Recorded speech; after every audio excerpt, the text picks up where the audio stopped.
ఏమిటి మాస్టారు టెంకాయలో వంకాయ పోతే ఎంత? అదేనండి, టెంకాయలో వంకాయ పోతే ఎంత? నీ తలకి టెంకాయలు వచ్చి వంకాయ పోవడం ఏంటి? ఎందుకు పోదు మాస్టారు? బాగా ఆలోచించండి. ఏమిటి అలా తెలిసేది? తెలిసినా చిత కొట్టుకులా పోదు అంతే. నేను చెప్తే మీరు ఓడిపోయిన తప్పుకుంటారా? ఒప్పుకోవడం కాదు, ఈ చలాల నెల జీతం తీసుకుని మీకు ట్యూషన్లు చెప్పడం మాలేసి ఇంటికి వెళ్ళిపోతా.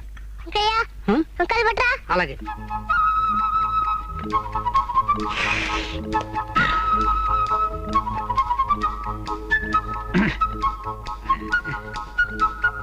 చూడండి మాస్టారు, 10 కాయలు.